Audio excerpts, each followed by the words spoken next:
Hi everybody. நிறைய பேரண்ட்ஸுக்கு sir என் பையன் படிக்கிறான், 10th நிறைய மார்க் வரமாட்டேங்குது, 8th வரைக்கும் நல்லா படிச்சுட்டு இருந்தான், அவனை என்ன பண்ணுறதுனே தெரியல.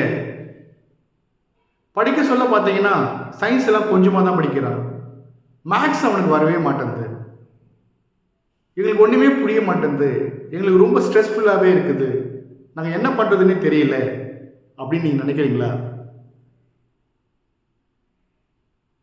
கவலைப்படாதீங்க, சில விஷயங்கள்ல நீங்கள் ஃபாலோ பண்ணணும். இதெல்லாம் என்ன விஷயம் கேட்டிங்கன்னா, நீங்கள் 8th ஸ்டாண்டர்ட் வரைக்கும் உங்கள் பையன் படிக்க சொல்ல சில விஷயங்கள்ல நீங்கள் ஃபாலோ பண்ணலை. என்ன ஃபாலோ பண்ணியிருந்தா என்ன ஃபாலோ பண்ணணும் உங்கள் சைல்டு இன்னும் பெட்டராக வர்றதுக்கு? சொல்லுங்க பார்ப்போம். கிளாஸில் ஒரு டீச்சர் டீச் பண்ணுறாரு, உங்கள் பையனுக்கு அந்த கான்செப்ட் நல்லா அண்டர்ஸ்டாண்ட் ஆகணும், ஆனால் ஆக மாட்டேங்குது. ஆனால் சில ஸ்டூடெண்ட்ஸுக்கு ஆகுது. இதெல்லாம் என்ன காரணமாக இருக்குன்னு நினைக்கிறீங்க? அவங்க சொல்லக்கூடிய வார்த்தைகள் இவனை லிசன் பண்ண முடியல, அர்த்தம் பண்ண முடியல. அதையே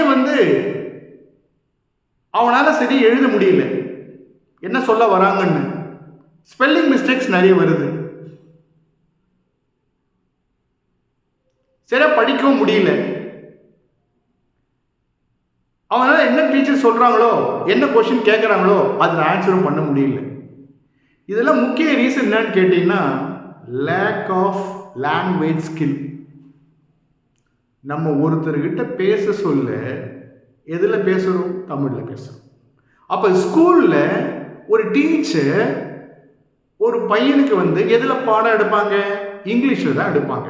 அப்போ இங்கிலீஷ் லாங்குவேஜ், அந்த இங்கிலீஷ் அந்த லாங்குவேஜ் ஸ்கில் அவனுக்கு இருக்கணும். முக்கியமாக அந்த லாங்குவேஜ் ஸ்கில்ல என்னென்ன சார் இருக்கணும்? இந்த விஷயங்கள்லாம் அவனுக்கு கண்டிப்பாக இருக்கணும். Listening skill, reading skill, writing skill, speaking skill. இந்த ஸ்கில் எல்லாம் அவனுக்கு இருந்ததுன்னா ஒரு டீச்சர் டீச் பண்ண சொல்ல கண்டிப்பா பாடம் விளங்கும். அப்போ ரீடிங் ஸ்கில்ல நீங்க சின்ன வயசுல அந்த பையனுக்கு எப்படி படிக்கணும், ஒரு வார்த்தையை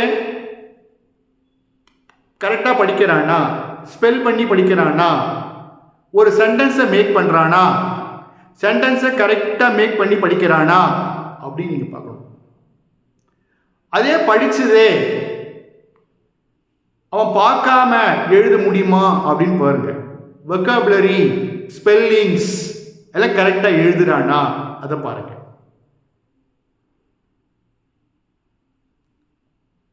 அதே போல ஒருத்தர்கிட்ட இங்கிலீஷ்ல கன்வர்ஸ் பண்றானா, whether he is able to speak with others in English fluently, அதை பாருங்க, பேச முடியுதான்னு.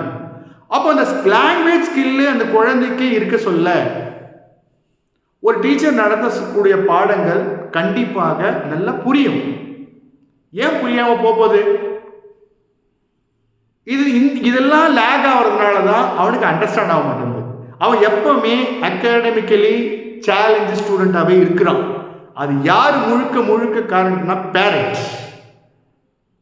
அப்போ இங்கே படிக்கல ஸ்கூல், நீங்கள் சில பேர் என்ன பண்ணுறது, ஸ்கூலை ப்ளேம் பண்ணுறது, அவங்க சரியாக சொல்லிக் கொடுக்கல. Sorry to say that. ஒரு ஸ்கூலில் ஒரு கிளாஸில் 40 ஸ்டூடெண்ட்ஸ் இருப்பாங்க.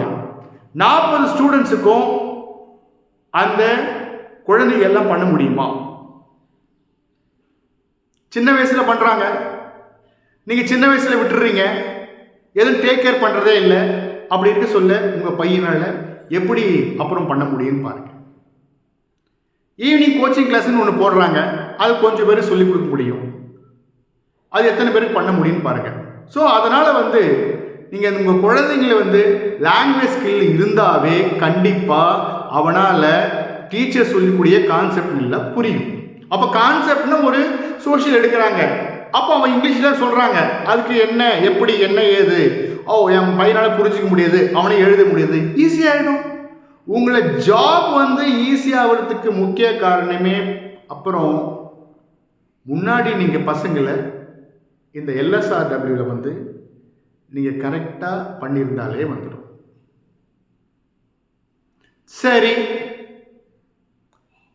சரி சார், எங்களுக்கு லாங்குவேஜ் ஸ்கில் மட்டும் இருந்தால் மட்டும் போதுமா? என் பையன் மேக்ஸில் ஃபெயில் ஆகுறானே, மேக்ஸில் நல்லா வரமாட்டேன்றானே, மேக்ஸில் புரிய மாட்டேங்குது, அவனுக்கு மேக்ஸ்னாவே ரொம்ப கஷ்டமாக இருக்குது. முதல்ல நீங்கள் கான்சென்ட்ரேட் பண்ண வேண்டியது அடிஷன்.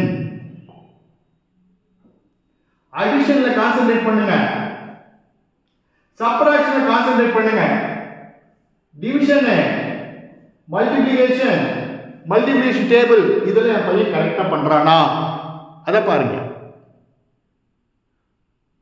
அது மட்டும் இல்லாம ஒரு -3 + 7 = எவ்வளவு அப்படின்னு நிறைய ஸ்டூடெண்ட்ஸுக்கு தெரிய மாட்டேங்குது. 10th படிக்கிற பசங்களுக்கு இதெல்லாம் ஆட் பண்ணணுமா சப்ட்ராக்ட் பண்ணணுமா அப்படின்னு நினைக்கிறோம்.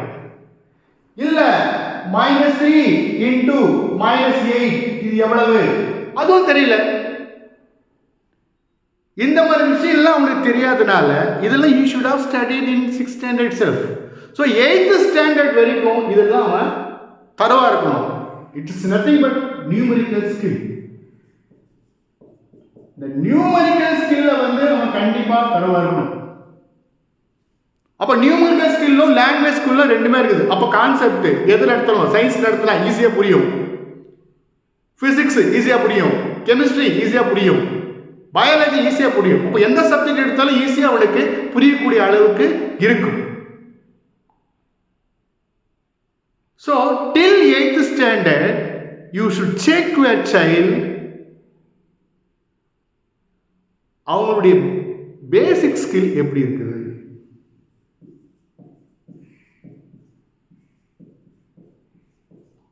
செக் பண்ணுங்க. எப்பவுமே நீங்க செக் பண்ணிட்டே இருக்கணும் பேசிக் ஸ்கில் என் சைல்டுக்கு எவ்வளவு இருக்குது. மார்க்னு ஓடாதீங்க. ஒரு ஸ்கூல்ல வந்து எவ்ரிடே டெஸ்ட் வைக்கிறாங்க, வீக்லி டெஸ்ட் வைக்கிறாங்க, மந்த்லி டெஸ்ட் வைக்கிறாங்க, டேர்ம் டெஸ்ட் வைக்கிறாங்க, குவார்டர்லி வைக்கிறாங்க, ஹாஃப்லி வைக்கிறாங்க, ஆனுவல் வைக்கிறாங்க, ஃபைனல் ப்ரீ போர்ட் டெஸ்ட்னு வைக்கிறாங்க. இது எல்லாமே வைக்க சொல்ல அவனுக்கு டெஸ்ட் மட்டுமே இருக்கும். ஆனால் இதெல்லாம் இல்லைன்னா ஒன்றுமே பண்ண முடியாது. நீங்கள் அதை பற்றியே கவலைப்படாதீங்க. உங்கள் சைல்டு நல்லா இம்ப்ரூவ் பண்ணணும்னா இதில் கான்சென்ட்ரேட் பண்ணி இதில் பெட்டரான பிறகு நீங்கள் அந்த டெஸ்ட்லாம் பையன் எழுதலாம். இப்படி இருக்க சொல்ல உங்கள் சைல்டு நல்லா இம்ப்ரூவ் ஆகும். ஸோ மெயினாக இருக்க வேண்டியது நியூமெரிக்கல் ஸ்கில்லும் லாங்குவேஜ் ஸ்கில்லும் ரெண்டுமே இருந்தால் டெஃபினட்டாக அவனுக்கு சயின்டிஃபிக் ஸ்கில்லு நல்லா இருக்கும். ஸோ இதில் கான்சென்ட்ரேட் பண்ணுங்கள். இந்த பேசிக் ஸ்கில்லை மட்டும் நல்லா கான்சென்ட்ரேட் பண்ணுங்கள் டில் 8th standard. Thank you parents.